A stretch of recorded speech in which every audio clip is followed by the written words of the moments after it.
What if India never spoke English? What if we never had a Mahatma Gandhi? What if the French, not the British, had ruled us? History was just one battle away from this becoming real. And in that version of India, everything would have changed. In the mid-1700s, the French and the British were both fighting to control India. Both had armies. Both had Indian allies. But in 1757, the British won the Battle of Plassey, and France lost its big chance.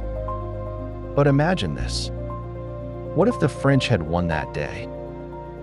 French flags fly across India. From Bengal to Bombay, from Delhi to Madras. Indian cities start turning into French colonies, not British ones. Children in schools learn French, not English. Bonjour becomes the new namaste.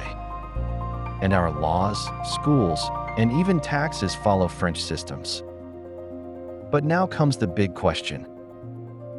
Would the French have treated Indians better than the British? Would there be Jallianwala Bagh?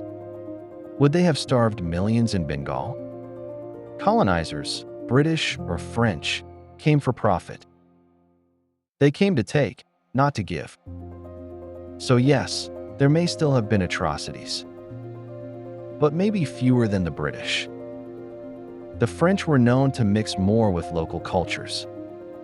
They respected languages, didn't divide people by religion that much.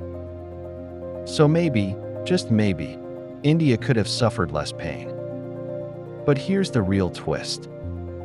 Would Mahatma Gandhi still rise? Would there be a Bhagat Singh, a Netaji, a Rani of Jhansi? Yes, because the dream of freedom lives in the soul of every Indian. But their paths may have been different. Gandhi might have gone to Paris, not London. He might have written letters to the French president instead of the British king. Bhagat Singh might have read French Revolution stories instead of Karl Marx. Maybe Netaji Subhas Chandra Bose would have led an army trained in French military camps. Imagine the Indian freedom movement shouting, Liberté, Égalité, Fraternité, instead of quit India. Now fast forward to 1947. India becomes free, but under French rule. What does a free India look like? Maybe India becomes more socialist, like France. Maybe healthcare and education are free for all. Maybe caste divisions are less visible, since French culture is more secular. But maybe economic growth is slower, because French colonies were not built for fast capitalism. India might have had fewer billionaires. But maybe fewer poor people too. Today, our metros might be speaking French. Our legal system might be like Napoleon's code, not British common law. Our universities might work like French academies, not British ones. And Indian fashion, food, cinema. A mix of Indian soul with French art and elegance. Will we be better off or worse?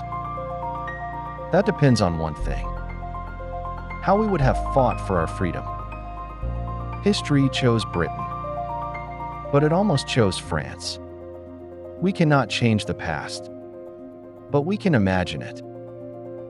And from that imagination, learn how fragile our future can be. Because one battle, one ruler, can change the story of an entire nation. If this made you see India in a new light, hit subscribe and join us on the next journey to reimagine history.